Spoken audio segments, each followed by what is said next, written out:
What's up, peers, and welcome to the World Crypto Network. Here to a new series, or no, not a new series, just another show.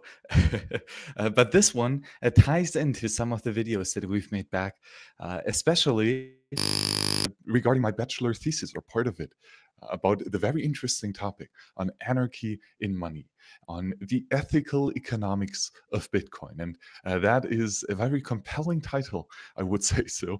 And it was definitely a lot of fun for me writing this essay and exploring the ideas, and I learned quite a bit of it. And I think that the philosophy of anarchy and natural law will greatly describes how Bitcoin can be represented not just on a monetary point of view and the economic one, but also on a ethical and moral one. Both what you must not do and what you maybe should do. More suggestive. It's very much a nuanced incentive system that is very worth exploring and where these ideas go. So I have already done a complete reading of this paper back a couple months ago when the paper was due. And now I'm just about to have my presentation, the oral exam at university. And this is the same presentation I'm going to give as that to my professors. However, it is going to be much longer as time allows here, and I would say much more explorative and nuanced in the approaches that I'm going to explore it here. So get prepared for a lot of rambling, as I said in the chat. Sorry that you cannot 2x this during the live conversation, but as as long as you're watching the recording, please speed up the conversation because I might get lost in the nuances and the ramblings, as I like to. And please also, if you're watching live, leave some suggestions or some questions in the chat, and let's explore that together. I'm really looking forward to to the interaction and to your conversation here and to your questions. So please feel free to do that. So I would suggest let's get right into it. So this right here on the left is the paper, which is of course dedicated to Murray Rothbard and Satoshi Nakamoto, two phenomenal economists and entrepreneurs, or well, let's say idealists and freedom fighters who definitely deserve our praise. And the paper itself here is very much a combination of uh, ancient natural law philosophy and applied to modern day Bitcoin monetary economics in cyberspace, right? And cypherpunk philosophy with that. Um, and basically, natural law is the study of what not to do. More on that later. And Bitcoin is very much similar, as we can see later then with soft forks and hard forks. So I think this is going to be a quite interesting discussion. Let's get here right into the table of contents or directly into the structure, which I will lay out the topics right here. First and foremost, a little introduction to praxeology and what that actually means, because this is very much a scientific approach that I'm applying here, and I think it deserves some prerequisite explanation to how the truth is discovered in this analysis and what logically must follow then. And it very much is built fundamentally on the science, so we have to explore this a little bit, and then also goes hand in hand natural law and morality. So where we can discover these objective and non-man-made laws in the universe. And how they do apply to scarce and non-scarce goods. That's one of my favorite topics, of course, because it is such a fundamental one. Again, it is a fundamental axiomatic differentiation of two different classes of goods, and they have fundamental different properties, especially in how they interact with natural law. And then, especially for these scarce goods, how free exchange arises and why it is so beautiful and needed, very much necessary. And what happens when some tyrant intervenes with this free exchange market system. And then when we have this free exchange market established, how then does a monetary system evolve? And what are the fundamental attributes that it has to have? in order to be a prosperous and net positive money. And of course, that is heavily here influenced with Bitcoin in mind. Um, and then further stepping, when we have established why monies are important, further putting on the finger on what specifically makes a money a good money.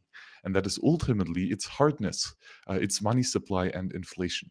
So this is going to be definitely another a very interesting point here to cover, and very prevalent in Bitcoin, and beautiful in its approach. And then again, to say earlier about natural law and morality, and methods of governing or organizing society and production.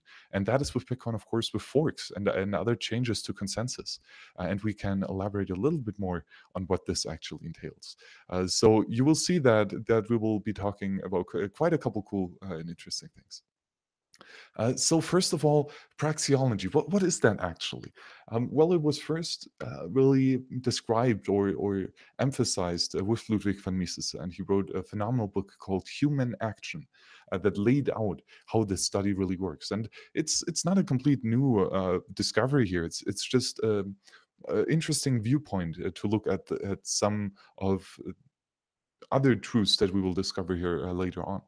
But praxeology, if I would describe it in one sentence, and it's quite a mouthful, is the axiomatic science of purposeful human action to remove uneasiness in uncertain futures or in uncertain times. And there's quite much to unpack here. So it is axiomatic. It is based on fundamental principles that we know for a certainty are the truth and are fact. And because we know that these statements or this knowledge is factually correct and truthful, then we can build upon that understanding and further increase the nuances to our viewpoint. So the axiomatic truth here of praxeology is human action. We'll talk about that in just a second. And again, this here is a science. It is not just an opinion. It is a method of truth discovery. It applies the trivium, right, of accumulating information. That would be here these fundamental truths, trying to understand them, and then applying them logically and consistently according to truth. So it is very much a science, and we can take quite a lot of it. Although one might argue that the viewpoint is very, let's say, basic, but I wouldn't say it's basic because of these axioms. It's fundamental, and therefore it is very accessible. Um, and it's the study of purposeful human action. And here, the focus on purposeful, we're not talking about human reflexes. We're not talking about why humans have to eat every single day or why humans have to breathe every second, because that is much more of a subconscious reflex point of view. And I mean, the subconscious is quite a tricky thing, and don't at all try to elaborate this here in this study. What we're really focusing on is explicit and observable action, so stuff that has been manifested into reality. Uh, we really have to make sure that we have um, that we see what has been applied in and manifested into reality, because then we know what has happened. And I think what has happened is a good definition for truth. So the purposeful action here again is very important. And also this entails a hierarchy, purposeful here. This means that a human in its capacity has different needs and desires that he can satisfy. For example, Alice likes to eat apples, right? And she likes that taste. But she also likes to eat bananas, right? So um, the question is, which does she prefer? What does she prefer to eat? And if that is, for example, apples, then she has a individual preference scale of preferring the apples, which give her more marginal utility than the one banana would compared. And therefore, she will choose and purposefully act out by eating the apple. And so, a priori, after the fact has happened, after she has eaten the apple, we can say truthfully that she, at that moment, has preferred the apple to the banana. So, uh, the overall reason why humans act so purposefully is that we want to remove uneasiness. We want to make sure that we postpone postpone postpone pain, in a sense, right? When we are hungry, when we are experiencing the harshness of reality, uh, then we can do something against that by eating. Uh, and that would then further entail that because we check if my okay, is the microphone better now? I hope the microphone is better. It should be much better. Please let me know if the microphone is better. Um, we want to remove uneasiness. Okay, looks like it's much better. We want to remove uneasiness. That's what humans fundamentally do, and that is entailed, for example, in the Buddhist tradition of life is suffering, right? Um, that is because we act, because we humans, with our great ingenuity, could make it better, uh, because we are such a beautiful race of problem solver, right? So we have the capacity through purposeful human action to make our world just a little bit better and make sure that we live a life that is a bit less miserable than before. And although that might sound a bit dark at first, I think it's a very um, hopeful outlook because it shows that we have it in our power to alleviate the suffering which we do experience. Um, so, well, okay, I did not expect that the tangent was going to be so long. We just made it to the first sentence. Oh no. Okay, so especially how this ties back in with Austrian economics. Uh, Austrian economics is a sub-discipline of praxeology. It is not the entire thing. Praxeology entails much more. But the study of economics, the science of economics, um, leads to objective and universal truth discovery. So, when applying this study of purposeful human action, then we can actually discover axiomatic truths that we know for a unshatterable doubt to be truth, because we have started with axiomatic truths and then logically build upon this. And it is about economics, and there are two different types of economics, or you could classify it into two different types. And that would first be a theory, so somewhat of a hypothetical construct, but still, I would say it is truthful to the reality. It's not a utopia. And these two theories would be one of the isolated individual. So that would be, for example, Alice alone on a lonely island, and she has the unique choice of either consuming a apple or a banana. Right, as we had it earlier. That is the isolated individual. And when we find something that is fundamentally truthful for this isolated situation, then we can also zoom out to a higher level here of the voluntary interpersonal exchange. So we're going to treat here with several individuals. All of a sudden, we're going to have Alice and Bob together on this island, performing some form of interaction, some form of economic exchange. And both, or the truths that we find in the isolated individual case, should also apply or have to also apply with the interpersonal exchange when they are truly truthful, right? And the same should happen, should be backwards as well. So praxeology is very much a different approach to study economics as compared to the mainstream, because it is fundamentally based on these axioms. And it is so difficult to discuss Austrian economics in light with other more mainstream Keynesian or monetarism or statist views of economics, because they do disagree at these fundamental axiomatic principles.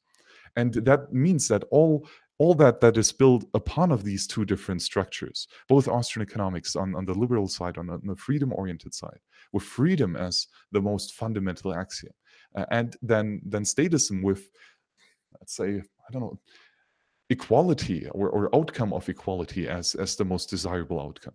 These are two different axiomatic approaches, and therefore it is so difficult to discuss this topic in just sound bites. You really have to dig down to it and elaborate this on a in a manifesto work, and that's why all these great works were written. For example, from Murray Rothbard here, Man, Economy, and State, on what 1,500 pages. It's a tome. It really contains a lot, and it has to, because praxeology starts from the very absolute bottom, but it can grow out of that quite truthfully and elegantly, especially with such phenomenal writers as Murray or Ludwig von Mises. So then, what is natural law? And natural law, I would say, is very much the manifestation of the base axiomatic assumption of uh, praxeology, of Austrian economics. Um, and it's not just taught by Austrian economics. So this is a study or a science, I would say, could also be classified as a religion, very much so, because it has been taught and explored by several religions throughout history. So be it Egyptian or Babylonian or Jewish or Christian or Masonry or other Kabbalion or other Gnosis or occulted religious teachings have all taught fundamentally this principle in one shape or another as a, uh, again, mouthful here, universal, inherent, objective, non man made, eternal, and immutable law that governs the consequences of behaviors. So it is a study of what happens when we manifest change and what outcome does our actions evoke. Um, because our actions do have consequences if we like it or not. And we have to live with them, even if we do not understand that these consequences arise, right? When you pick up an apple and you drop it, you open up your hand, it is going to fall to the ground. No matter if you do understand gravity or not, that's just how gravity works as a natural law principle. And so this universal means that it applies at any time, at any place, as gravity does, at least here in the observable universe. It is inherent. So again, the more religious aspects would say here, it is inherent in the law of creation, right? Because God, whatever that force is, has made this reality with some boundary conditions, as gravity or as time, and then this morality is one of these boundary conditions. It is objective, right? It can be discovered. It's not different for every individual. Morality is the same for Alice and for Bob. It doesn't matter if Alice is Chinese, if Alice is a Chinese tall black woman, or if Bob is a tiny little gnome that I don't know. It doesn't matter. As long as you're conscious, you have the objective right to these natural law principles. And they are non man made. They have existed long before humankind has discovered them. And these laws will exist long after humankind or mankind has been extinguished. Um, uh, same with gravity. Again, humans did not make gravity; we discovered it. And with us discovering this governing boundary, we could utilize it and build tools on top of this. Again, this law is eternal. It doesn't matter at what time it is. Hitler in 1993, or sorry, 1930 and 40, had the same governing conditions as we do today. And same did ancient people from 1,000 years back. It doesn't matter. And it's immutable. You just can't go around it. And it, again, like when you walk off a cliff, you're going to fall down. It's just, sorry, that's how it is. You have to understand this. And um, again, it's the study of action. Here, the consequences of behavior. That is human action, okay? Purposeful human action. That is very much tied together. And how we can discover this is something called apophasis, which is derived from the Greek and basically means, transliterated, affirmation through negation. So a way or a method of discovering truth while making sure what exactly is not, or what is false, what we for sure know it is false. And when we eliminate everything that we for certain know is false, and we get rid of all the falsehood, then what we know for certain to be left is the fundamental truth. Okay, so when we can make sure to get out all the bad stuff and where we know for a fact that it is bad and wrong, then what we are left with is just good stuff in general, right? As a logical conclusion. And the natural law of morality or ethics is very much based upon this method.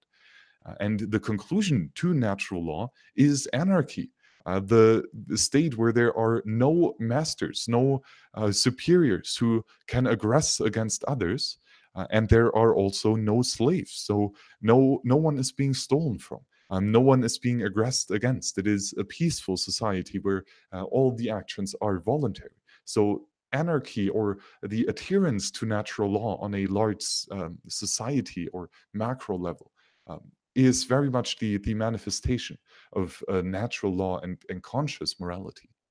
And so now we've talked around the bush for quite a long. What are actually these natural law principles? What are these concrete, apathetic rules that govern the consequences of behavior?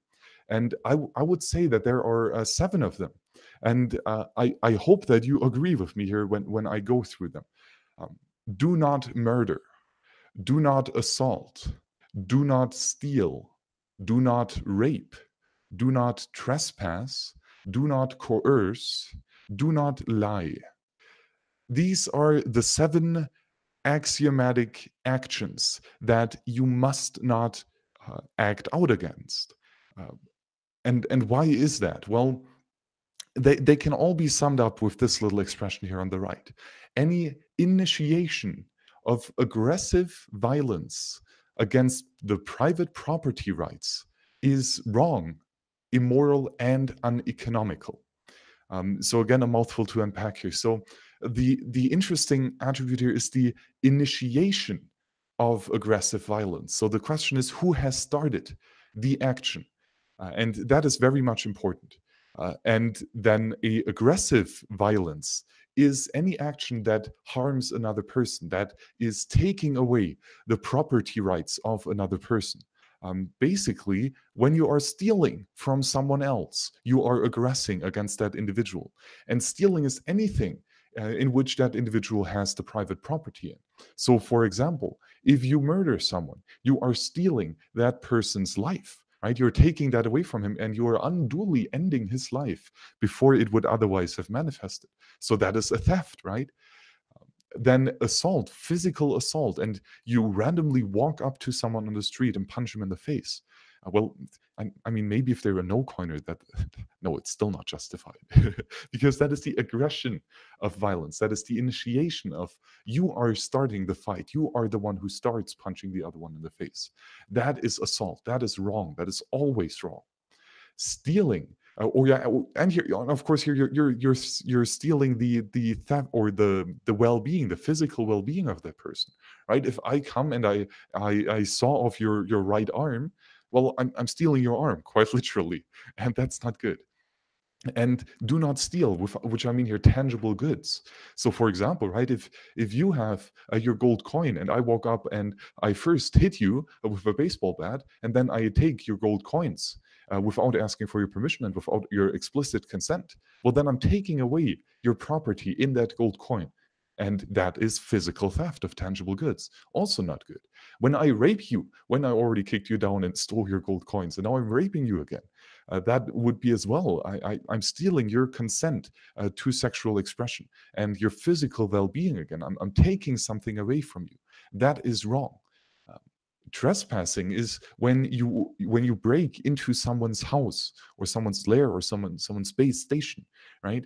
Um, when I kick down your house and or the door of your house and just randomly walk in your living room and sit on your couch, that is not okay. I take away the security that you have built yourself in your lair, in your house, right? You've built that or you've bought it peacefully, hopefully. Then I also do not have the right to threaten the initiation of aggressive violence against you. So even when I just pull a gun at your face and I say, if you do not do something that I desire, then I will pull the trigger. Um, I am not yet physically applying aggressive violence, but I'm threatening it. and I'm basing this threat on a outcome that is of my sole benefit. More on that later. And again, that is something taking away, right? I'm taking away the free will of manifesting the action as one individual pleases. And then here the last one, and definitely the one that I was struggling the most with to conceptualize or to wrap my head around. But I do think that again, it is a fundamental truth. Although again, I'm still struggling with this one specifically. Why you absolutely must not lie. So do not lie, or I like it how Jordan Peterson puts it. At least tell the truth, and I think that is very powerful because again, why is it wrong? Are you taking something from someone else when you are purposefully lying? And I would say yes, you are taking away the opportunity of um, discovering truth. And not just are you taking away the opportunity, you're actively trying to twist reality in a way which it is not. And you are purposefully trying to misguide another individual uh, to and you're trying to misguide that individual so to act upon wrong information, not truthful information. And that is always a path to chaos. So uh, I would say that lying is in and of itself again a the theft of the ability to discover truth, which is very powerful and very much tied into free speech. And again, it deserves much more. I don't want to initiate you too much here into the study of natural law in this thesis, and it's definitely a very interesting concept, and I don't claim to fully understand it yet. Definitely not fully live it yet to its fullest extent, but I do believe that there's a lot of merit in it. Again, because we start with axiomatic truths of private property and self-ownership, and I think the beauty of natural law is that it can be condensed into some very fundamental principles. I like this statement here on the bottom right: harm no one, do everything. And again, very profound because the timer order is very important. First and foremost, as the fundamental ground principle, harm no one, apathetic, do not steal from others. That is what we start out with. And once you have understood that, then you can move on to line two. As long as you are not harming anyone else, anything that you do is according to natural law principles. And because it is an act which does not harm others, because it is a peaceful act, a voluntary act, it is your natural law right to manifest this change into reality. And actually, anyone stopping you in manifesting this right or this change with reality is fundamentally stealing from you. Um, so again here the question is always who initiated the aggression, who started it, and defense is very much in alignment with non-aggression. So again, the two pillars of anarchy is non-aggression, do not aggress against others, but that also means that if someone is aggressing against you, you have the natural law right. I would even go so far as the natural law obligation to defend yourself and your property and your life and your liberty. But again, the nuances of self-defense are out of the scope of this conversation here. But again, very interesting and very much needed. So maybe so far we've already covered a lot and already talked half an hour and barely got anywhere. But do you have any questions? Because again, because this is such a axiomatic science, we really need to make sure that these fundamental truths are understood. That these laws are simply how it is. And I challenge you that if you know of anything that is wrong, that you know is a wrong, immoral act, then tell me. And I'm pretty sure that we can discover that it is based on one of these 7 principles.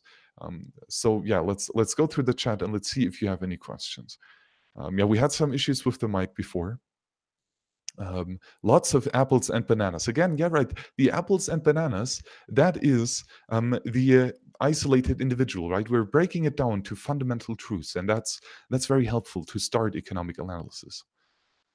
Um, I spent too much time at the gym last night. Well, probably not.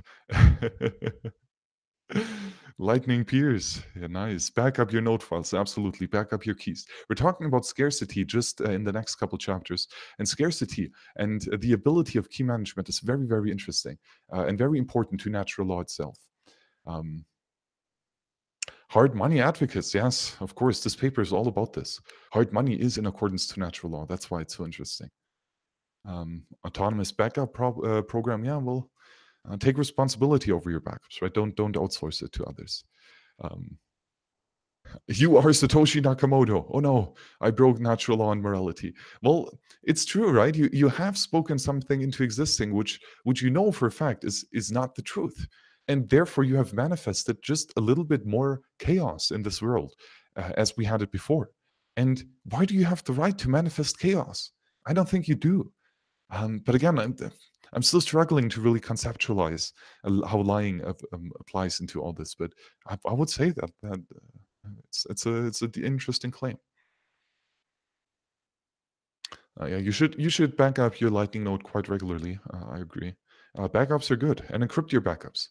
And good stuff, Max. Well, thank you. Okay, so apparently no questions in the chat. Please type in your questions in the chat, and let's make sure that we really get this down and understand it fully. So up next is the concept of scarcity and non-scarcity, and this very, very much so ties into the concept of natural law and morality. Um, and it's again a very fundamental differentiation or distinction of two different attributes that a physical or that any good, a economic good, a quote unquote thing that is a tool that can remove uneasiness, either in production stages or consumption stages or other desirable tools that a good can satisfy. And a scarce good, for example, a gold coin, but this is not limited to tangible physical meat space goods. It can be non-tangible goods as well.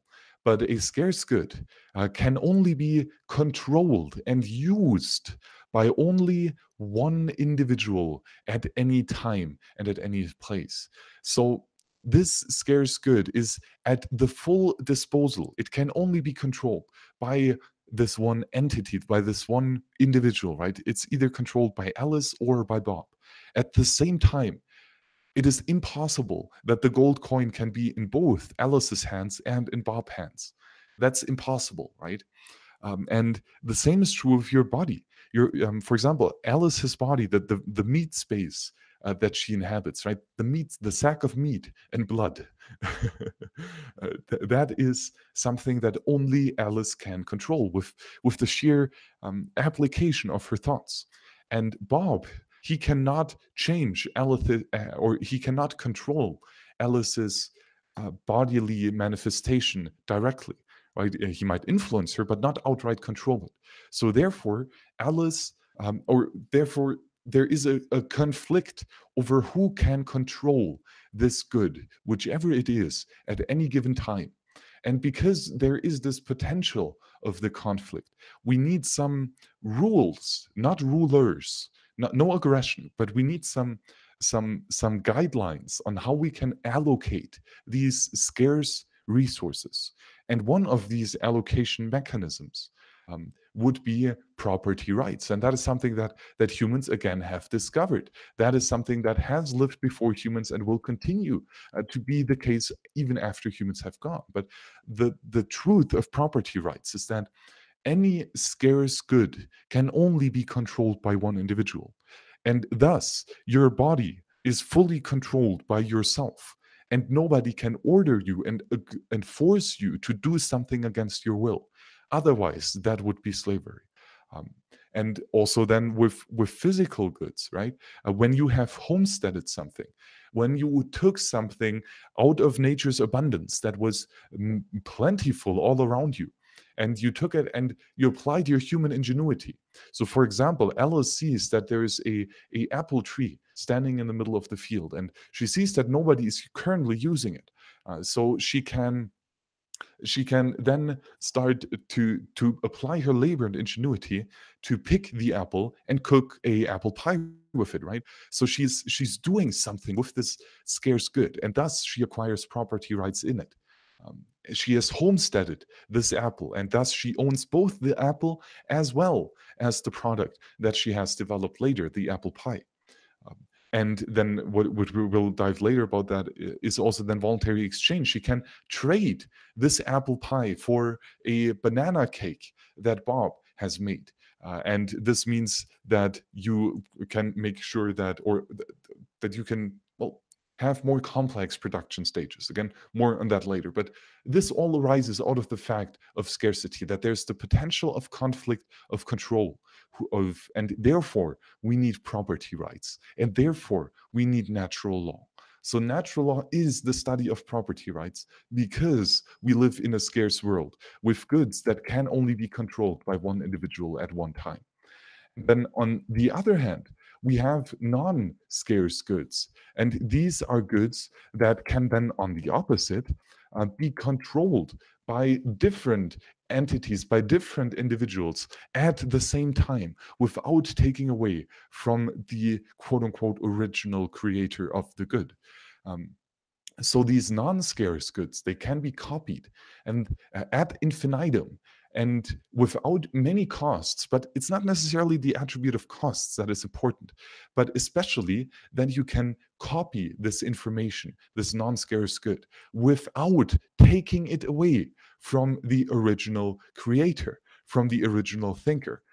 So this means that there is no theft, no one is being harmed. Okay, and because no one is being harmed, information can be shared limitlessly.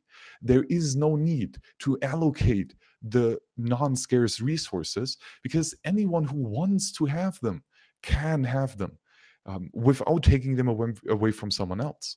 And that is quite awesome. Because this means that we can share something that we have created that is unique, right? And that is limited in quantity. Um, so scarcity has nothing to do with the quantity or with the uniqueness of something. Quite on the contrary, ideas can be extremely unique. And well, they can be truthful or wrong. And the quality of ideas depends tremendously on he who has produced this information. So also the value, therefore. Um, and I, of course, there is a hierarchy of which information is more truthful than others, and therefore of more value, I would argue. Um, but still, regardless, any piece of non-scarce information can be copied ad infinitum, not because it is easy, like with PDF documents where you can easily Control C, Control V, and you have done the copy and paste. No, um, it is not because of the cost of copying the good. It's because of the fundamental attribute that we are not stealing from anyone. And that's why, quote unquote, data piracy is absolutely morally righteous. Quite on the contrary, actually, to defend intellectual property rights and to defend here in very much terms or quotes, because you're not defending anything with enforcing quote unquote property rights about your ideas. On the contrary, you are aggressing against someone else. And you are aggressing both against a person and their property and things. Because, for example, if Alice comes up with an idea first, and then she registers this at the quote unquote intellectual property agency, and then Bob independently discovers the same fundamental truth, then he can apply it to his own goods and services that are his own. And he is not taking away from someone else. But Alice could still use the aggression of the tyrant that is enforcing these intellectual, quote unquote, property rights. Um, and that would be the aggressive part. That would be the part that aggresses against natural law. So, copying information, quite on the contrary, it's not taking away from someone, it's increasing the value of this information because it makes possible that more minds are thinking about it, uh, that that more attention is being invested into the topic at hand. And that means that hopefully sooner rather than later, we will discover truth and we can apply it to manifest, well, delightfulness in our realities. So again, scarcity and non-scarcity is really important. And oh yeah, that's when Bitcoin comes in, because Bitcoin is of cyberspace. And so far, historically, cyberspace was made up of non scarce goods, of goods that can be copied without taking away from someone else, like a PDF document, like a markdown file, or like an HTML website. It can be or an MP3 file, right? It can be copied ad infinitum without stealing from anyone. And that's beautiful. And that means we can share a lot, and we can grow together and learn together. And that's beautiful. And that's extremely powerful. But we cannot build an economy on that, because economies rely on property rights. We'll see about that in just a second. We need to have the attribute of scarcity in order to engage in economic behavior. And because meat space is still very scarce, this means that it would be great if we could replicate scarcity in cyberspace. So far, it was not possible because of the Byzantine generals problem, because we could not find the censorable or the censorship resistant truth of which is the current state of a network without a aggressive, authoritarian, centralized server. And that's where Bitcoin comes in. That's where Bitcoin brings its beautiful, beautiful economic and socio intellectual, or I don't even know what you call it. Well, I don't know, the study, the praxeological, I would say. Yeah, I think praxeological is the right study for Bitcoin. Um, it's so nuanced, and that's where Bitcoin makes the biggest contribution. It's that with Satoshi Nakamoto consensus, with this specific set of non-scarce consensus rules, rules that are run as pieces of software on hardware, right? Non-scarce information. Um, but because individual nodes are adhering to the rules proposed in this non-scarce fashion, it emerges cryptographically proven, censorable, censorship resistant scarcity. And that is awesome, because now we can have property rights in cyberspace. And property rights are, again, tremendously important in order to organize any grouping of individuals higher than a couple hundred individuals. So if we want to grow and to share with others and decrease the amount of suffering that we go through every life, then having economic activity is very useful. But in order to have that, we need scarcity. And Bitcoin is a tool that provides that. And wow, is that beautiful. Uh, and how Bitcoin does it is so breathtaking. Um, and more than that, again, it could be written an entire thesis, but I'm already blabbering way too much. So um, um, I think we should get going and focus here on the next thing that again arises very much out of the aspect of scarcity, and that is the attribute of free exchange. So when we do realize that we have a network of peers who are exchanging their goods and services on a marketplace, um, then this is a very peculiar thing, because we see it all throughout time and space that humans come together and act and trade with each other, and it's quite profound why this happens. And again, going back to axiomatic truths that we know for a fact that are certain, because individuals are acting in a marketplace, in a agora, and because they are doing it voluntarily. No one is forcing you to buy a car, right? No one is forcing you to buy a house. You can engage in the marketplace voluntarily without the initiation of violence or aggression. And therefore, because we know that this is happening, and there's also no threat there, also no coercion, this means that every individual doing this action is marginally better off because he has engaged in this act. And because we can say that, again, fundamentally here in the theory of the isolated individual, of marginal preference scales in a hierarchy, uh, we can say that this is a axiomatic truth also for the entire macro scale of the agora, of the marketplace, that as long as the action is peaceful, as long as it is in accordance to natural law principles, it is mutually beneficial. And therefore, both trading partners are better off. They they both gain they both gain more than they give up, than they sacrifice. They still do sacrifice something. It's not a gift. It is exchange. When Alice and Bob are trading apples and bananas, then Alice is sacrificing her apple that she could use in order to achieve delightfulness, or to remove uneasiness and suffering. She could eat that apple, right? And that could make her less hungry, and thus improve her condition.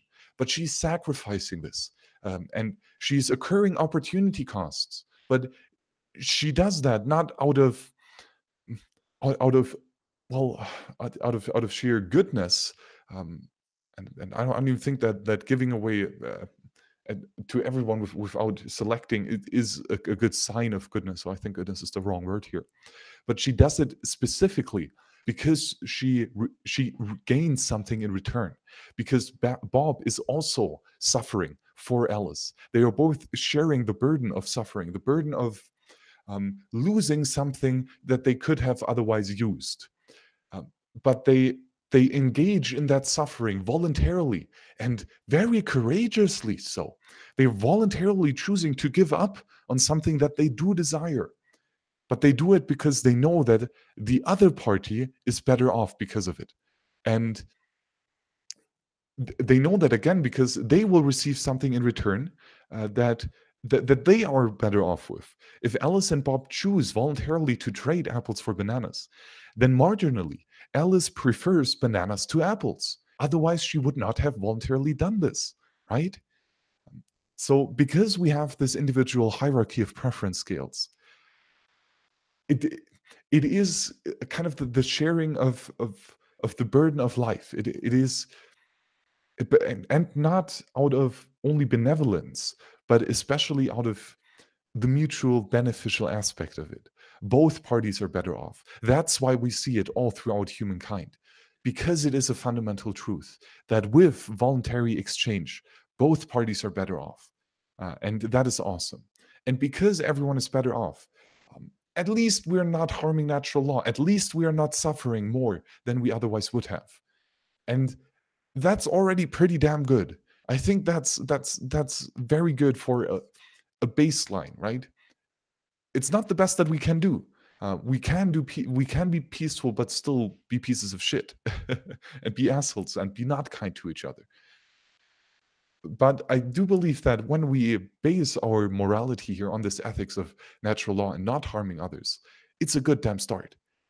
And especially it is a good start um, when we take into account that we live in a world that has scarce resources, right? That need to be allocated to only one individual using them. And that means we have to have some guidelines, some set of rules, uh, some hierarchy of who gets to use what.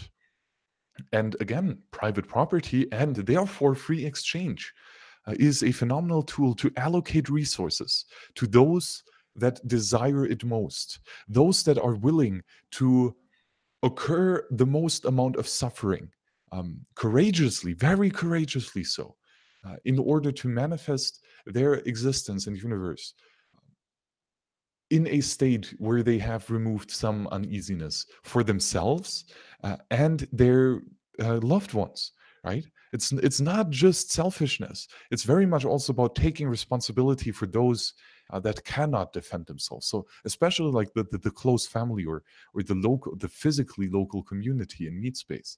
And that is very much something that we can build tremendous strength in the community. And we need to do that, right? So it's not about being selfish. It's about acting peacefully, um, and doing that not just because it's the right thing to do, but also because it allows for us to increase the production stages, to specialize in the tasks that we are individually most good at, so that we can focus on on that task which fulfills us with what is meaningful, and which makes us, well, happy, and whatever that means. Um, but because we can focus on this, because we can specialize, we are marginally better off, every one of us, because or compared to when we are acting upon only ourselves, even those that are um, less skilled than anyone else in all regards, still when they do collaborate and when they do specialize in their individual marginally most superior task, then they can still increase overall prosperity, and that's a mathematical truth as well as a logical one, right?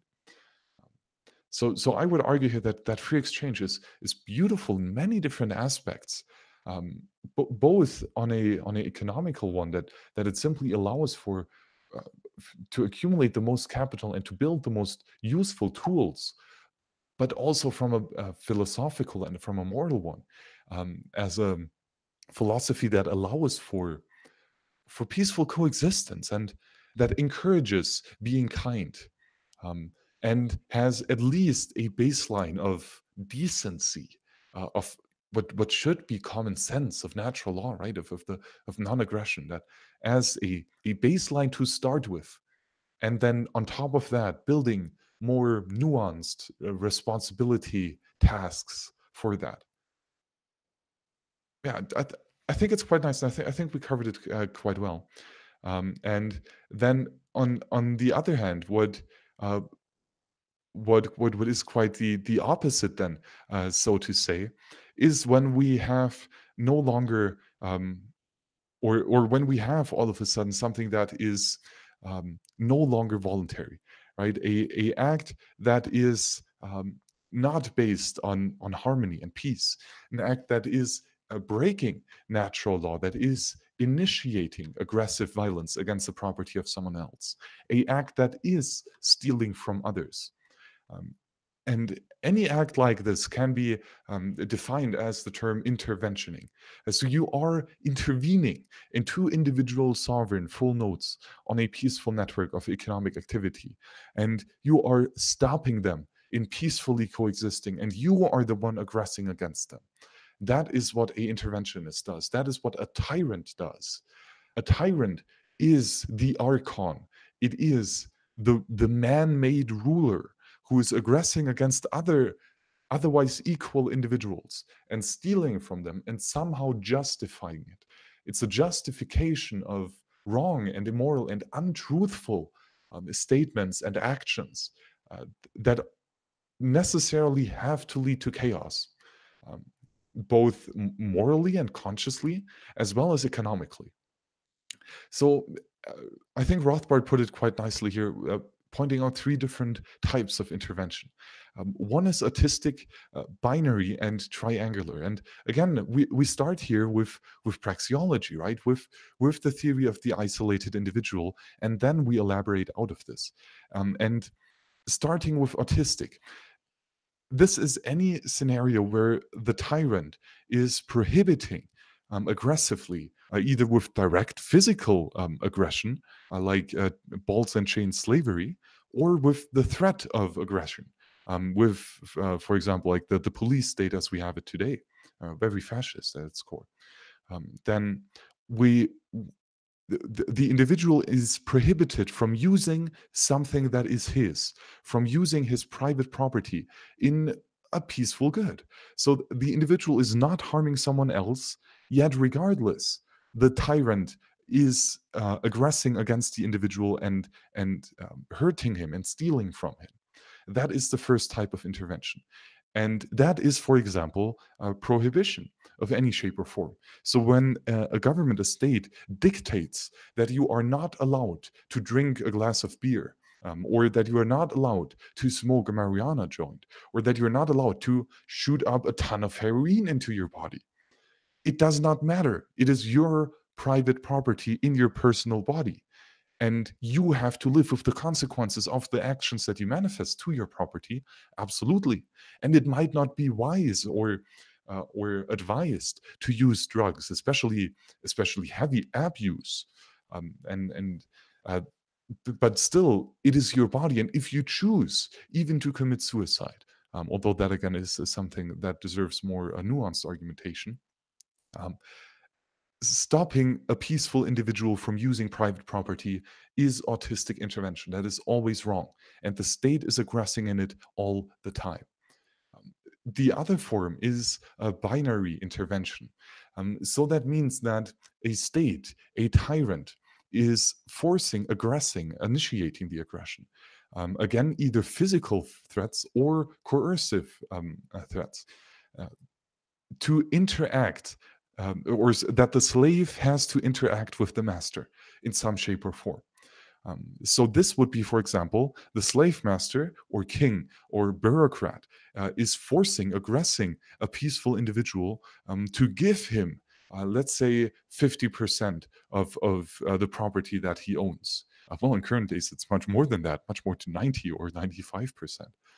But anyhow, any percentage for that matter, even a 1% tribute that is non peaceful, that is aggressive, even a 1% taxation is binary intervention, where the slave master is aggressing against the slave. And that is always, per definition, at any time, at any place, inherently, immutably wrong and immoral. And it is also uneconomically. Because we do not have private property, we do not have free prices, and therefore we cannot allocate the resources to their most desirable goods. Because we do not see how free individuals would manifest the action of peaceful exchange. Um, and therefore we do not have the prices, right? That's why this non-peaceful interaction is also economically wrong, and unproductive. And the last form of interventionism here is again triangular interventionism. And that is when a state aggressively, again, either with physical balls and chain slavery or physical direct aggression or coercive police state fascist aggression. But anyhow, the tyrant is dictating how two or more different individuals have to engage in a action that would otherwise be just between those two.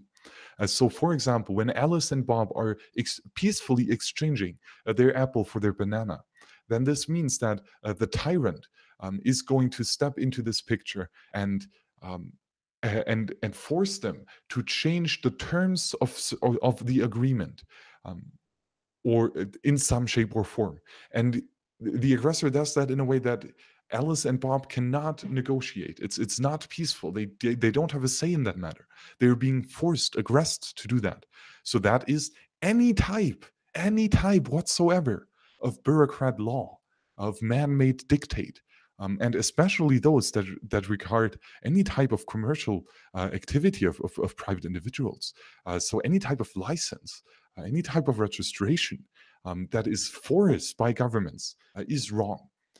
And again, I'm not saying that the structure is bad itself, that it's bad that we have, for example, public registries of public companies. I'm not saying that this is bad. But what I am saying is that because we are not choosing it voluntarily, what we are currently being forced to use is not as optimal as it could be, given a free voluntary interaction based economy. And not just is it qualitatively less good, it is economically worse. It is also immoral. We are manifesting chaos that should otherwise not be there. And that creates more suffering that would otherwise be desirable. So I don't think it's good to have any type of this intervention. And well, if you agree that any type of breaking natural law, any of these seven rules here, and well, especially these three different types of manifesting a break in natural law, is immoral, well, then welcome. You are an anarchist. That's all that it takes. Realizing that peaceful coexistence is the moral and the economic and the truthful argument. That is all that it takes in order to, I would say, be put in the box and labeled with the term anarchism, whatever that means. Okay, so let's move forward. We still have a bunch to do. So, um, yes, especially for monetary goods, it's quite interesting, right? Because similar to free exchange, we see the use of money throughout time and place for all types of civilization and generations, and cultures, right? So it's definitely a tool that we humans like to use, and quite an interesting tool, I would say, for that matter of fact. So it, I think. it's especially interesting to see how Bitcoin performs this task compared to others. So let's look at it from this lens. Um, Very first and foremost, as a axiomatic, a fundamental principle, any monetary good, any money, so to say, to be a scarce good. It needs to be a good where property rights apply, where we can build free and voluntary exchange on top of, right? It needs to be a good where which has the potential of conflict over who controls it. Um, if we have a gold coin, then only Alice can use it, right? And not Bob. That's why Alice can use it as a money. Alice could not use a PDF document as a money because Bob could copy the PDF document and simply copy the money. Alice would still have it, but this means that nobody would necessarily want to give up a scarce good in exchange for the non scarce because, well, non-scarce goods don't necessarily have to be limited. They can be shared. They don't necessarily need to have the exchange in return for non-scarce goods. And not necessarily. I'm not saying that selling information is wrong. I'm selling it's not a necessity in order to allocate resources. Um, and again, that is very much the first principle that Bitcoin as a money has to fulfill. And well, it does that. It does that quite beautifully. It solves the Byzantine's generals problem.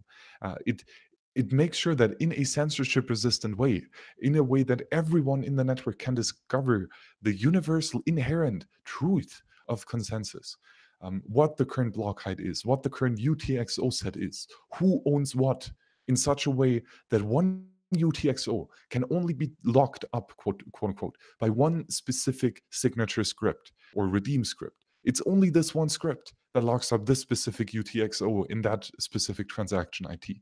There is no possible state where the same quote unquote Bitcoin, the same UTXO, the same tip of the chain of digital signature can be controlled by two different scripts at a time, right? So, on that level, Bitcoin is a scarce good. And therefore, because people can hold on to it and they can acquire the private property into this good, although it is not tangible, although it is not in meat space, although it is in cyberspace, it's so beautiful, especially because of this. Individual will use it as a collectible. They will accumulate it. Why? Because it's cool, because it's nice to have, because quote unquote, it's shiny like gold is. It's something that is interesting, that is compelling, that is worthy further inquiry. And because individuals are going to inquire more about Bitcoin and sound money, then they can end up um, yeah, using Bitcoin as money to its fullest extent. But first and foremost, like Satoshi did in the early days, right? Creating Bitcoin out of nothing, creating this very scarce good. And then he collected it, he hodled it, right? And same as then Hal Finney. Hal Finney joined the Bitcoin network just after Satoshi, and he started the Bitcoin client. He started mining for blocks, and he started collecting, accumulating Bitcoin, hodling Bitcoin. And with that, Bitcoin as a money started. Now, Hal Finney and Satoshi did not necessarily hold Bitcoin because it was a money, because it wasn't. It was this new thing. It was not yet used as a money. All these other attributes were not yet present. It was just a scarce good that you could collect, and that's it. And but because this is something so novel and so unique and so compelling, that it grabs the generation of bright minds, um, it is worth further study, and that's then why you can collect it. And that's always the first step of a evolution of a new money. And beautiful how Bitcoin makes it happen. So elaborate, I love it.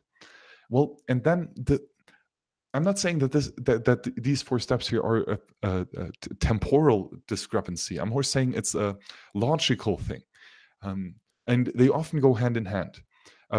Because we can collect scarce goods, what we can do is quote unquote store our value in them, um, which means Alice has a Alice sees a apple tree, right, and she sees that there are apples hanging there, and she can go out there and she can invest her time and attention to accumulate the scarce apple, and then she can consume it, right? She can She can make sure that she no longer suffers hunger, and therefore it is of value to her. And then this mean and then further, we have then also though, Alice could invest her time and attention not in consumption, um, and the direct accumulation of consumable apples. But for example, she could invest her time in building a ladder in order to climb up higher into the into the tree, and to get even more apples and to be more productive. So Alice can postpone her consumption, her gratification of needs and desires into an uncertain future. And she can do that with the help of money. Alice can afford to sit down and build a ladder because she knows that she has accumulated enough apples to sustain her to take off, quote unquote, one day of accumulating apples. And so the store of value aspect is very important for money because it allows you to decrease your time preference and to think ahead for the future. And that's the base fundamental attribute or a purpose of a money is to help you as a tool to lower your time preference, to postpone gratification, and to be more courageous in the uncertain future that follows. But out of this, Alice is only going to be willing to invest her time and attention in going to store her value in such a good, such as Bitcoin, if eventually she can use it in a direct exchange, right? It is a scarce good after all, so it is very much likely or suitable for voluntary and free exchange. And therefore, Alice can go out and exchange her goods and services, or especially the monetary good that she has accumulated, because she can exchange it for other consumption and production goods that she herself has not produced. So she can store her value, or she can collect and store her value in the sound money Bitcoin in order to later exchange it with Bob for the banana pie. That Bob has produced, because Bob will also want to have something that he can collect, that he can store his value in, that he can later use as a medium of exchange. That is the second purpose of money. And then, because individuals are collecting and storing the value of it to ultimately exchange for goods and services and consumption and production goods, because all this interpersonal exchange is happening, prices arise. So, the pricing of these goods and services, of these economic resources, and all this economic calculation is tremendously important in order to increase the production stages of the economy, in order to produce more quote unquote complex goods that require more attention, more capital investment in order to be manifested fully into reality. And that is the unit of account function of the money, right? All of a sudden, we start pricing our goods and services in Satoshis because that is what we collect. That is what we store our value in. That is with what we buy our goods and services. And because we buy our goods and services in it, entrepreneurs are going to have cash flow, incoming liquidity of Bitcoin. And therefore, they have liquidity to pay outcoming cash flow of their production goods and of their capital costs. So Bitcoin fulfills tremendously well all of these attributes here. And one core important attribute of a monetary system and the quality thereof is the money supply. And again, although Bitcoin is a very, or money has to be scarce, the money supply is not that fundamental aspect. Again, scarcity is not quantity; it's not rarity. It's the possibility of conflict over ownership or control, and the money supply can be unlimited for a scarce good. So even something like Ethereum, which is a complete shit show, right? But it has a unlimited supply. Nevertheless, uh, it it it is still a scarce good.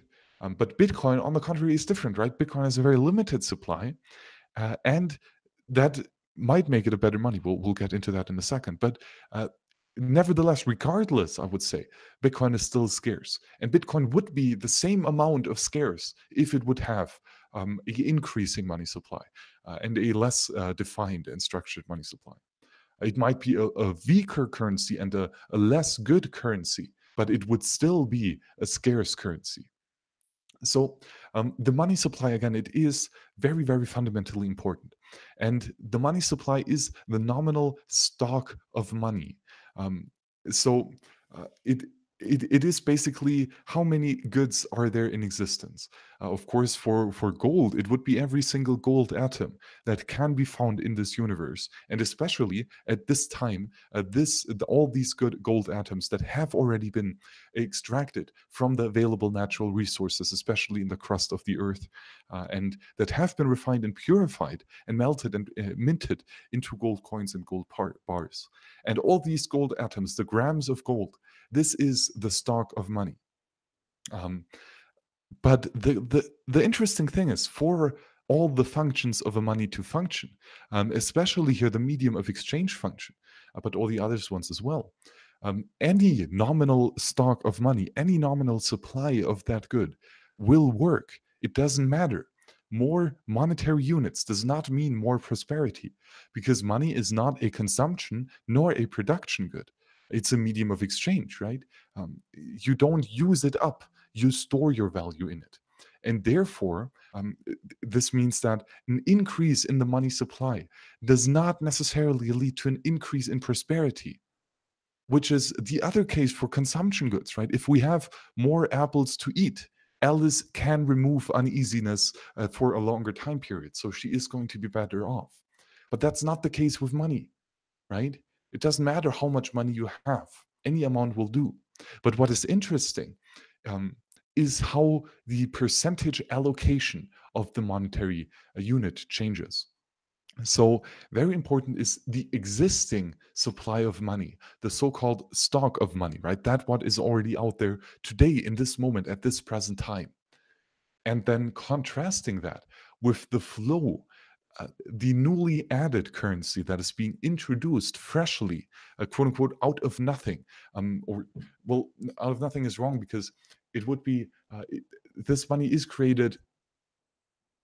Um, or it is unlocked and out of the space where it was inaccessible before. So the gold that is being pulled out of the crust of the earth is the new flow being added to the overall gold stock, which is already out there. And the same is true of Bitcoin, right? We have the current stock of Bitcoin, which is the most up to date UTXO set in the most recent block. That is the total amount of Bitcoin at this current moment. And then the flow is the current issuance rate of new Bitcoin in the Coinbase transaction, right? That started out with 50 Bitcoin every block, and then it is having every 4 hours, every 210,000 blocks. So currently we're at 12.5 Bitcoin every new block, every 10 minutes on average. And that is the additional flow into the monetary system, into the monetary economy. And I would define then a weak money as a money that has a very high flow to stock ratio, a monetary good that is increasing in supply a lot. So that has a proportionally high amount of flow, new currency being issued, and a proportionally low amount of stock, already existing currency in the network.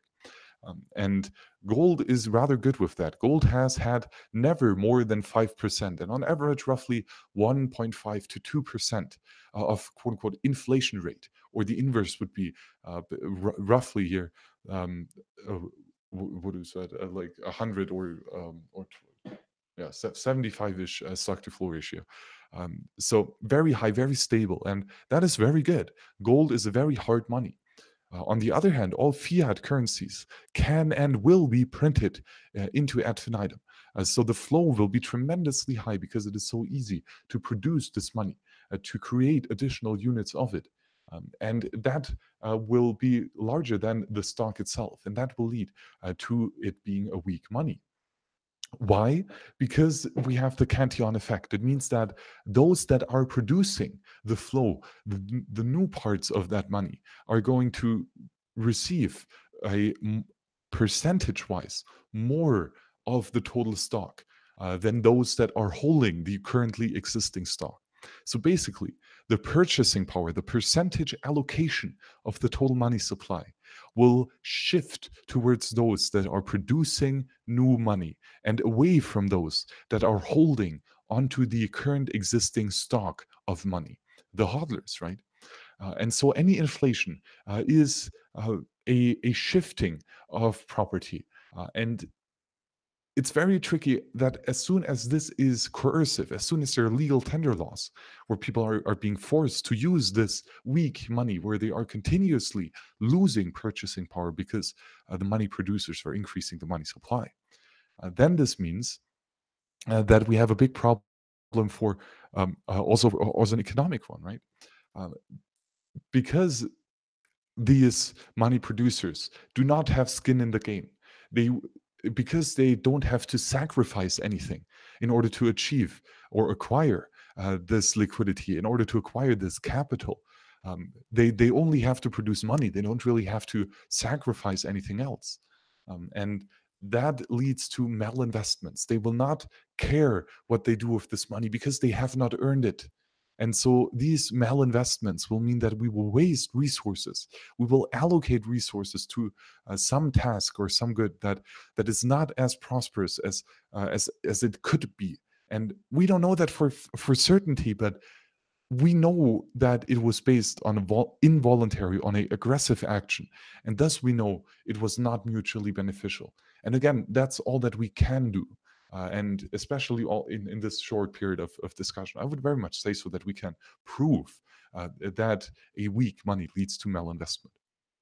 But on the other hand, it also leads to overconsumption because those that hold money, those that hold on to the existing stock of monetary units, the UTXO set of Bitcoin, because they are continuously losing percentage of the total supply of money, because they're losing their percentage allocation of the purchasing power of money, they are incentivized to use their money now, because with the same nominal amount of money today, of currency today, they can purchase something that is potential or proportionally larger than it would be tomorrow with an increased stock of money.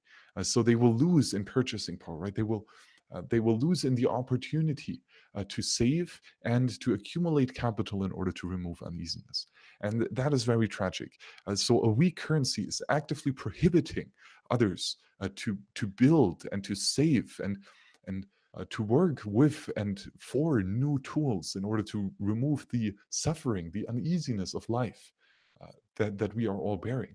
And when we have unjustified and aggressive production of money, then this means that not only is it an immoral act because it is base, it is breaking the voluntary natural law, but it is also uneconomical because we are taking away the resources from those that are willing to sacrifice in order to allocate these resources, those that are willing to suffer and that are courageous enough, that have the skin in the game.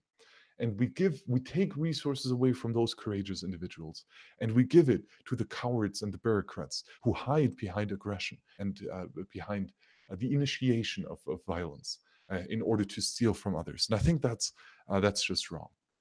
And further though, um, the the beautiful thing with Bitcoin specifically is that it is consensus based money. So every single full node, and we'll talk much more about that in just a second, is defining monetary rules for itself.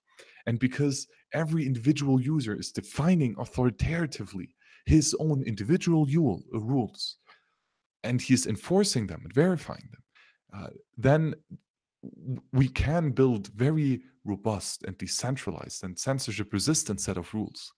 And it just happens that the rules defined in Nakamoto consensus, in all its beauty, contain one part of that, which is the monetary supply, in a way that it is very much predefined and that is very much a part of the shelling point of Bitcoin. Uh, and it's not just verifiable in the form that 2 plus 2 is 4, right? 50 new Bitcoin every 4 blocks, or sorry, every block, with having every 210,000 blocks will mean that we will eventually reach 21 million Bitcoin, or we will never reach 21 million Bitcoin. That is mathematics, right? We can prove that. But the beauty of Bitcoin specifically is that because it is such a robust, decentralized, peer to peer, anarchistic system, It is so robust that the consensus rules cannot be violated against, they cannot be broken, and nobody can force an individual to change these rules. Uh, any full node is sovereign in itself in which software, which consensus code is being run. And therefore, it is censorship resistant. And therefore, no one can force you to use a monetary system that is weaker, that is shifting the purchasing power away from savers and onwards to consumers. Sorry, well, to money producers that way. Um, so Bitcoin is very beautiful in that matter, and like, I think it's underestimated how powerful this aspect is of complete quantitative rarity. That goes much further than just scarcity. It's much more profound. Um, because again, gold is scarce as well, but the more individuals are using gold, the more the more useful it becomes as a monetary network, and therefore the more valuable it becomes. And because it is more valuable, then entrepreneurs can invest their time and attention, and they can occur the suffering of increasing production stages in order um, to produce additional units of gold. Right? They can extract it out of the crust of the earth and refine it and mint it and all that.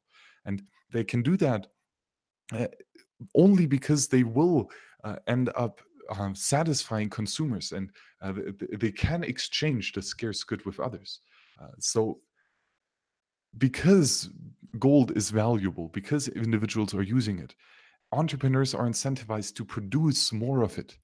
And because they can produce more of it, this is a increase in the flow of currency. This is a decrease in the stock to flow ratio, or an increase in the inflation rate. And that leads to additional wrong investments and overconsumption and all the problems that we talked about just a second ago. So, although gold is scarce, that only one individual can have it, because it is not rare, because it can be still produced when the value will increase, and it will at all times be continuously be produced until, or at any point, assuming that it has enough value. But the beautiful thing with Bitcoin, and especially the difficulty adjustment, is that the same concept does not apply. And that is so profound and so breathtaking that it still boggles my mind every time I think about it. But because of the difficulty adjustment, or, well, no, maybe a step back. There are consensus rules that define what is a valid block on the Bitcoin network, on the Bitcoin blockchain. And there, of course, many things are included in this set of rules, but one of them is that the hash of a block has to be below a certain numerical value. It has to be below a certain target. And only when the hash, which is completely quote unquote random, with any minor change to the input, um, it is a quote unquote guessing game. We simply have to guess different inputs, and we have to try out until we, by sheer chance and luck, find a hash of a block that is below this target. And when it is below this target, then it is a valid block. And then it has the right of issuing new Bitcoin. And because it has then the right of issuing new Bitcoin, entrepreneurs are incentivized of doing it. And because the block itself has value, because it can be used to confirm transactions in the Bitcoin network. That's why individuals are willing to pay for it, both with the inflation subsidy, but especially also with the with the direct payment, with the transaction fee. So the system works without the inflation, right? It can be paid directly for. But regardless, the more individuals are using Bitcoin, the more the network increases, the higher the possible number of trades possible with Bitcoin. Thus, the more useful it is as a money, and thus it has a higher value. And because it has a higher value, entrepreneurs are incentivized to become miners, to start validating the network and producing candidate blocks and hashing them until they hit the difficulty target, and then proposing them to the network.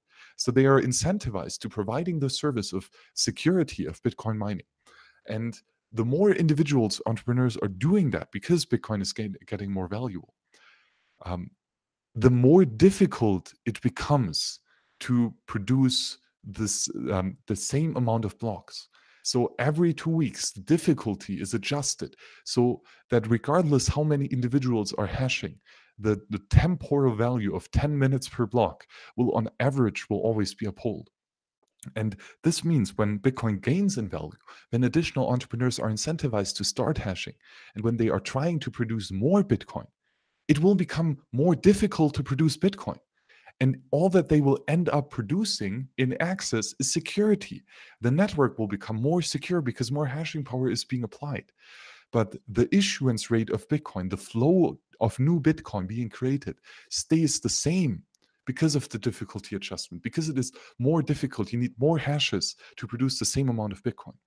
And the inverse is true when miners or when individuals stop using Bitcoin, when they don't see the value in it, and when they exit the network, then the monetary use of Bitcoin decreases. That's the value, the individual value of Bitcoin will decrease, and because then the price of Bitcoin will decrease. Miners are no longer going to be profitable. Their revenue, based on the transaction fees and the inflation subsidy, will no longer be enough to pay for the sacrifice, the capital costs and the production costs that they have invested in order to accumulate security and in order to build Bitcoin or a valid Bitcoin block. And that then will tend, or they will then have to shut off and they will have to leave the network. But then it will become more easy to produce valid block space, so that again the same number of blocks will be found, the same number nominal value of Bitcoin will be created. And that is so profound, that is so beautiful. And Satoshi Nakamoto deserves our ever gratitude for coming up with this fantastic system. That proof of work makes changes to the ledger difficult, and the changes to the ledger entail the right to issue new currency. It's such a profound and beautiful monetary system. But again, we have babbled on quite a lot about it, so let's move on. And I've alluded to this a bit earlier, and I'm still struggling to find a good order in order to present this because Bitcoin is so much at the same time. But I would say that yes, this monetary aspect is important. And yes, Bitcoin is a peaceful monetary unit that is based upon voluntary interaction. And that is with a stable and predictable and unchanging and provable monetary supply. Uh, Plus, with very, very good payment protocol. So it is a useful collectible. It is scarce. It is a useful store of value, meaning of exchange unit of account. Um, However, that's not the gist of this paper. This gist is it morally righteous? Is it peaceful? And this all comes down to who are the participants in the network and how do they communicate? And it's a very, very, very compelling issue. And something that is very profound to understand. So let's dig into it. How do voluntary or how do sovereign full nodes operate? And quite, quite tricky, right? So when you are running a Bitcoin full node, first and foremost, you have scarce hardware. So physical, tangible, meat space hardware, a computer. And this is, of course, a scarce good. Therefore, you have property rights into it. So you own the hardware, it's yours, right? And then on top of that, you will run the non scarce software implementation of the Bitcoin consensus code. So you will download and compile and verify the open source software of Bitcoin, right? Which is, to its fullest extent, non scarce information. You can copy it, share it with others, change it, manipulate it. As much as you want. It is fully in the public domain of information, and that is beautiful. And so this software helps you to communicate with other peers of the network. But this software also is your individual declaration of your individual rules. So it, you could run anything on that hardware, any software that you would like. It's completely up to you. And you choose and you act which software you are going to install. And because you are choosing to install Bitcoin, because you are choosing to run Nakamoto consensus rules, and because you are installing Bitcoin D and all that, you are voluntarily agreeing to use the Bitcoin consensus rules, the monetary rules, and that is awesome. That also means though that it is of your highest marginal value. You prefer to run Bitcoin above anything else. And we know that because you have proven it, because you have compiled the software from source. So you have manifested a change that proves that this is the case. So you declare your own individual rules, and you could do anything. And so they are 100% voluntarily chosen.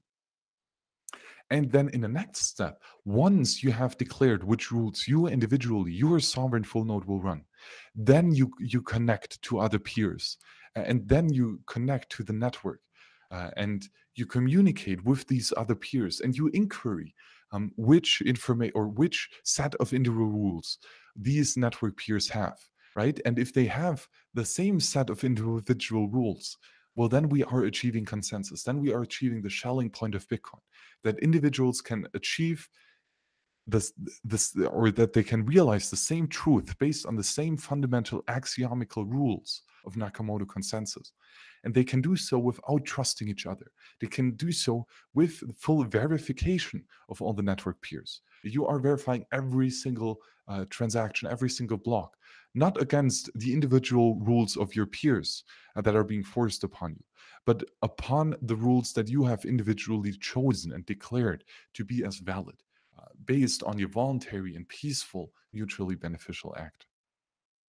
However, you are also enforcing your individual consensus rules, right? Because if you find a peer that is breaking your individual rules, once you find someone that is not communicating according to the same consensus rules, which, by the way, is everyone, a vast majority of individuals do not adhere to Bitcoin consensus rules.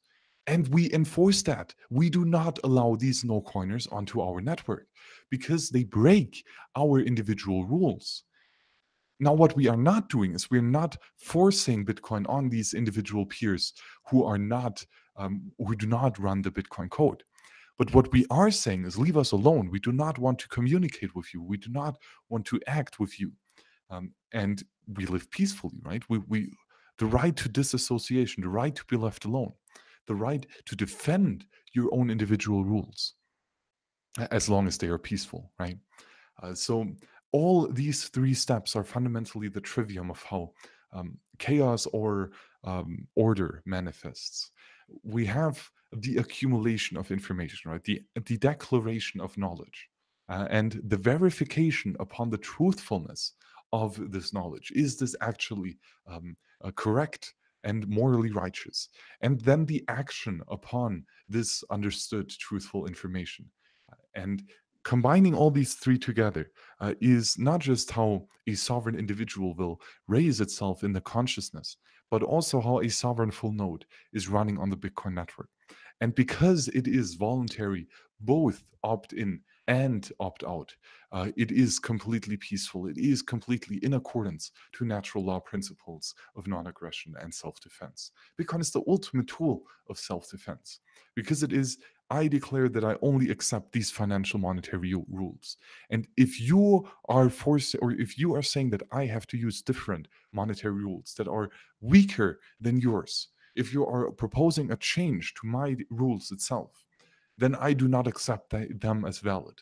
I see them as a shitcoin, as that it is, and I simply ignore it. I run by the most hardened, by the most censorship resistant, sound money consensus rules, and that is Nakamoto consensus. And because I do so Bitcoin voluntarily, and not even with the forceful coordination, so it is a Schelling point of the Bitcoin consensus network of Bitcoin as sound money. It's very complex, and again, we can only scratch the surface here.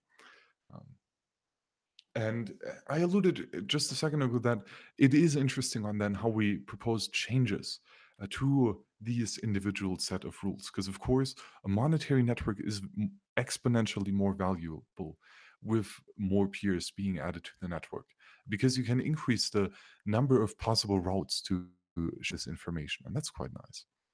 However, then further though, we want to make sure that we can adapt once we discover new truths. So as we are learning and experiencing how Bitcoin works, we might want to change some of the things, especially those that are critical and risk to break the consensus protocol.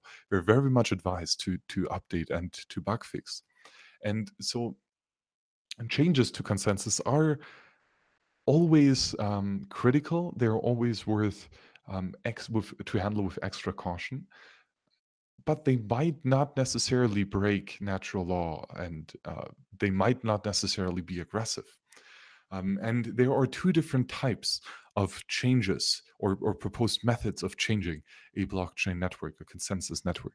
And that is either a hard fork or a soft fork. And well, a hard fork itself um, is removing a specific set of rules. So we are going to make some previously uh, some previously invalid blocks, some blocks that would have been wrong according to the status quo set of individual rules. All of a sudden, because of some individuals declaring to change the rules, to change what was previously agreed upon, um, now they become invalid, and that, in a sense, is aggressive, right? In a sense that these others are proposing to change the rules so that the incumbent clients have not explicitly agreed to do so. And because there is no explicit consent, per definition, the new nodes, the hard forking Bitcoin clients, they will fork off the network, and they will not be part of consensus in the long term. They will create something new, a copy of Bitcoin, um, because they have changed the rules. Now, it would be different here if everyone would agree on changing these rules, and then yes, the shelling point of Bitcoin might switch. But overall, from the get go, a hard fork is aggressing against the old set of rules. And however, you cannot force others to upgrade the network, right? So, for example, with No2x, we saw a potential hard fork being proposed to the Bitcoin network that was very much aggressive and malicious by a few actors. And although that they could propose and these rule changes, and they could apply the changed rules on their own individual full nodes, they could not force others to change the consensus system or the consensus code running on their node, and therefore they could not force others to upgrade. And that's why No2x was so important, because it is a defense to stop aggressors for changing the rules without you agreeing to it. And very much on the contrary to that, or not very much, but fundamentally different, is the concept of a soft fork. A soft fork is the addition of a individual rule to the set of rules. So that would mean that new blocks that adhere to this new rule set, they are still considered valid by those that only adhere to the old set of rules. So those that even still say that that, those old clients that specifically say that they do not agree, oh, or sorry, no, those that they do not explicitly say to agree with the changes proposed in the soft fork, they still consider the blocks valid. And because they do consider them valid, there is no break in consensus. There is no aggressive change of rules. No one is disagreeing here with each other. Everyone is still applying the agreed upon set of rules. Just one individual or group of individuals are tweaking the rules in such a way that they do not change the rules of others. And therefore, a soft fork is non aggressive. And this again does not mean that the soft fork necessarily is a good thing, and that everything with a soft fork is non-contentious. Quite on the contrary, you can do crazy stuff with soft forks, and you can change the entire consensus thing of Bitcoin, and very much the shelling point. So every forked attempt has to be analyzed individually. But what we can say a priori, based on some fundamental axioms, is that because a hard fork is changing the rules that were previously agreed upon, it is aggressive. And because soft forks do not change or do not break the rules that were previously agreed upon, it tends to be more in accordance to the natural law of non-aggression, and therefore it is more peaceful. And I already alluded to this a little bit earlier, but what we had here in the history of Bitcoin were two major events. And that was one, the segregated witness soft fork. So that was a technical upgrade. And I say upgrade specifically because it was a net positive for pretty much the entire Bitcoin community. And because it was a net positive, many individuals agreed upon it, and many individuals dedicated their time and attention, and they occurred the suffering to postpone their gratification of desires in order to manifest the change and implement the upgrade of segregated witness into the consensus protocol.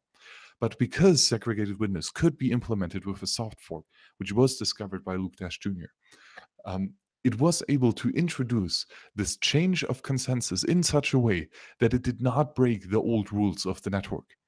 And therefore, it was still in accordance to the natural law of non aggression. And therefore, nobody was being stolen from. And therefore, it was still peaceful and in accordance to natural law. It was how a anarchist or soft forks are the way how anarchist systems should update because they do not aggress against each other. And SegWit is a great example for this. Then, on the contrary, though, we have the hard fork of SegWit 2x. So that was a proposal that was signaled by miners. So it was a miner activated hard fork. And these miners proposed to change the individual rule set of the consensus implementation in order to increase the block size by twofold, but due to some technical limitations and the real world implementation of the consensus code, this could only be done with a hard fork. This could only be done with the act of breaking the rule set of other full nodes that and breaking the rules that were previously agreed upon by all those actors that were proposing this change. So it was very much not in accordance to natural law of non-aggression. So it was very much an aggressive system. And the beautiful thing is that we proved with Bitcoin that it is censorship resistant, that although there exist aggressors, they simply have no chance to manifest malicious changes to the consensus code, to the consensus implementation. They cannot change the rule set upon under our feet without our explicit consent. And any change of rules needs to have our explicit consent. However, when we do consent and when we do not break the rules of others, such with SegWit user-activated soft fork, then we are in accordance to natural law. We are in accordance to consensus, and we can change a lot of the system and build some amazing, cool stuff on top of it. So yeah, forks and consensus, super interesting thing. And I would say we can start to summarize on what we've discussed here over the last almost 2 hours. um yeah, I have no clue how I'm going to present this tomorrow in 15 minutes because there's so much to unpack here. But I think I can link to a link to this video and just hope to do the best here. But yeah, let's summarize what we have discussed. So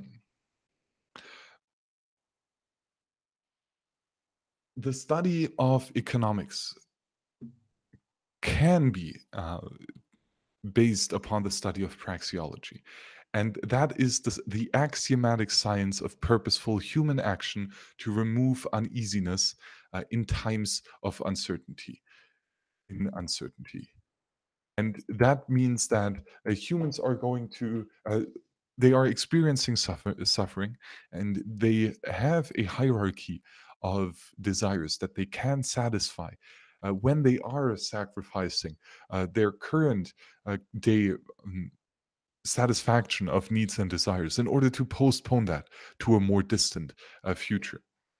And it can be discovered, just as natural law and morality can be discovered by, well, either looking at it quite rationally with common sense and agreeing to the natural or to the fundamental axioms of action, and then logically following what is implied by what we know what is truthful.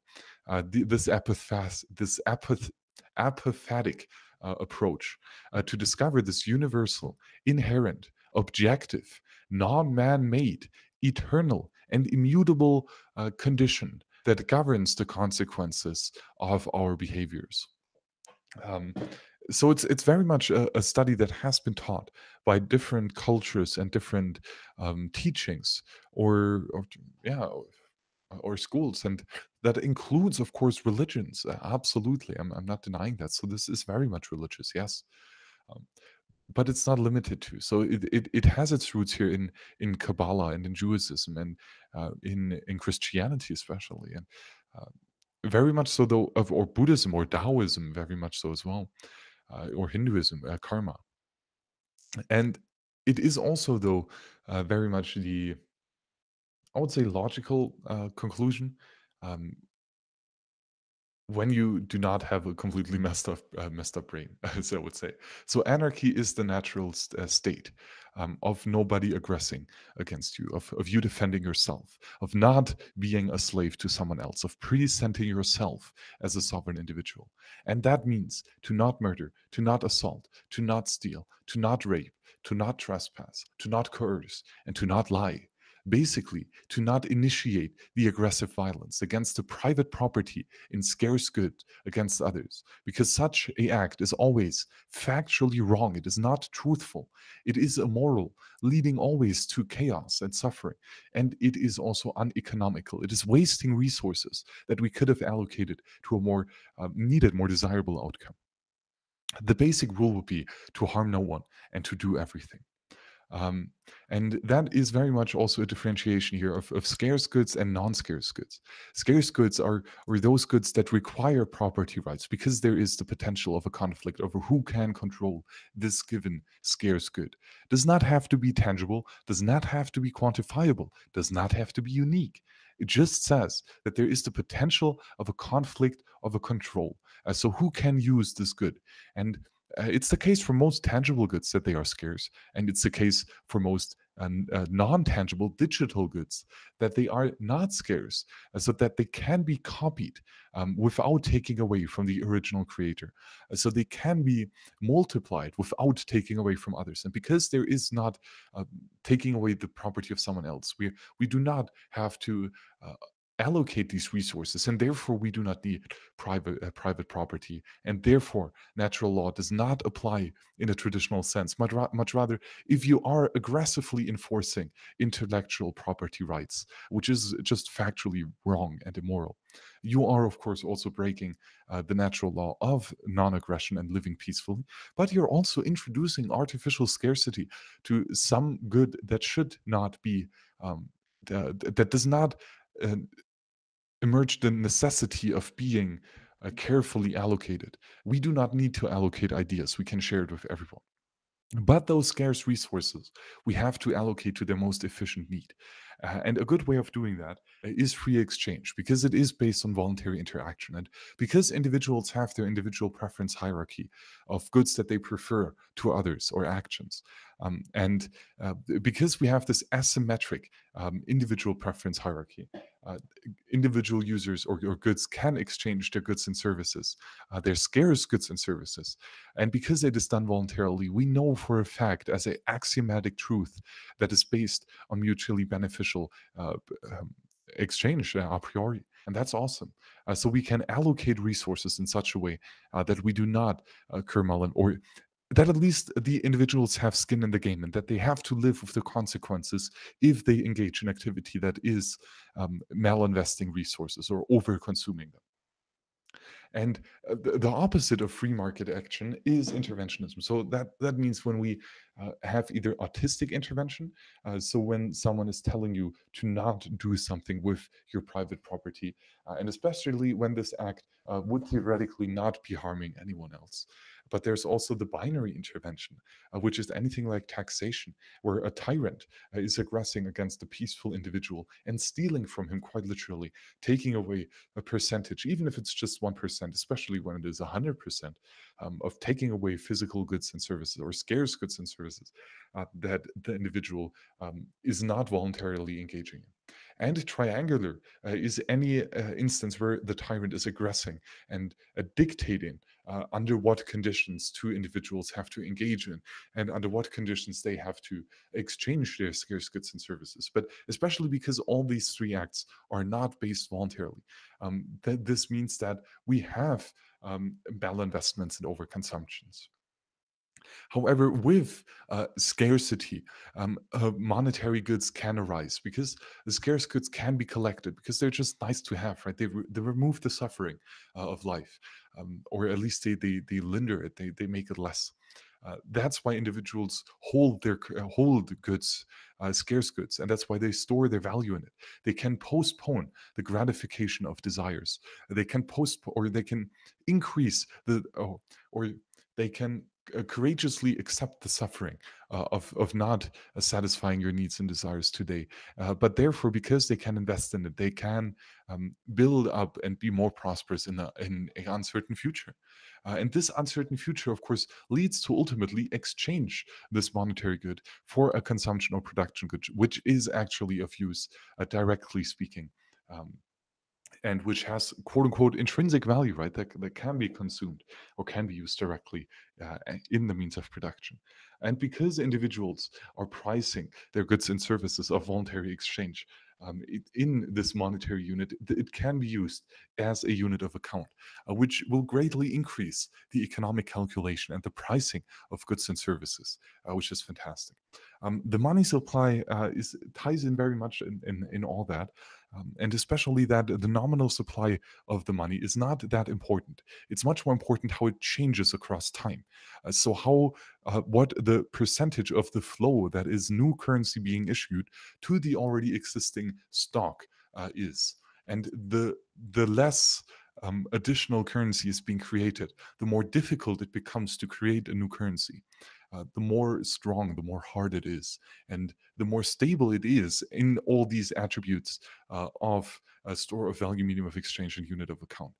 And it just happens to be that when we have a sound money, or other when we have a weak money, because we have a lowering in time preference, and because those that produce the money do not have skin in the game, we have a lot of malinvestment and overconsumption, and that it destroys capital, that destroys resources, and that introduces additional suffering that we otherwise would not have to have incurred.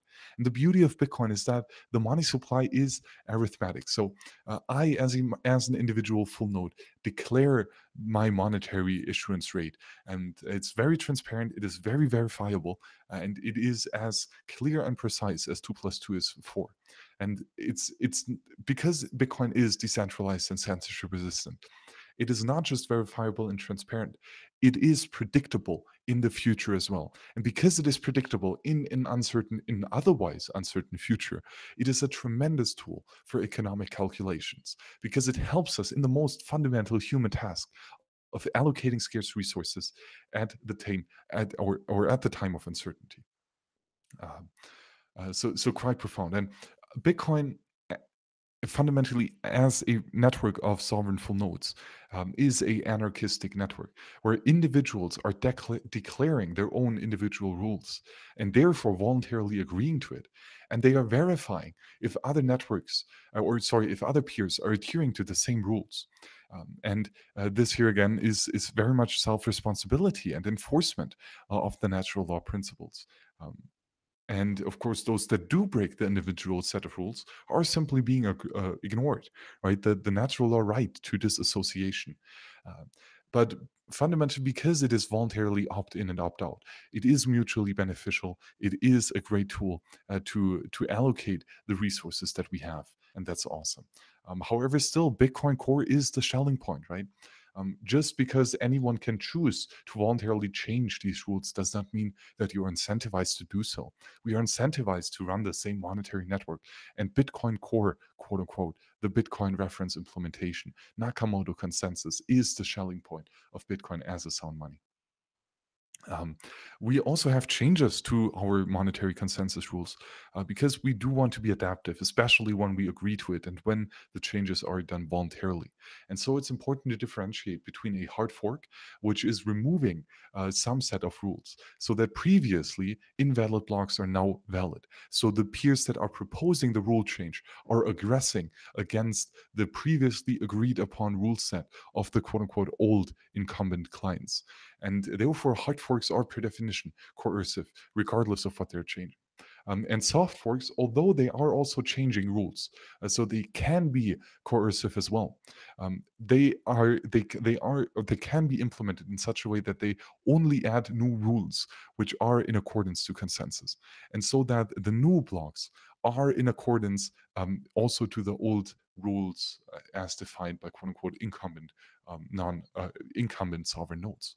So soft forks are non-aggressive changes to consensus, which does not mean that they are good necessarily, right? It just means that they are not wrong. But it's not saying that they are the best outcome. So changes to consensus should also be always be handled carefully. But when given the chance, a soft fork is always superior to a hard fork because a soft fork is non-coercive, because it is non-aggressive, and that is awesome. And that would be here a historical example, the segregated witness, user activated soft fork, that proved that a dedicated minority can change the rules in accordance to consensus, but only when they are not aggressing against others. And that is awesome because that means that we can still manifest change when we are peaceful. However, on the contrary, the 2X movement was a minor activated hard fork to change the consensus rules and to increase the block size in such a way that this proposed rule change is aggressing against the previously agreed upon 1x, so to say, Nakamoto consensus rules. And Piers, I would say that's pretty much it. We've discussed right around 2 hours on this fantastic and very interesting topic. And I'm impressed on how complex it is and how much you could talk about.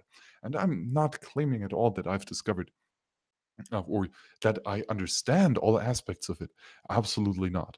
However, what I am claiming very much is that I have accumulated a lot of information and that I do understand some axiomatic truths that I have scientifically discovered with the help of studies like praxeology.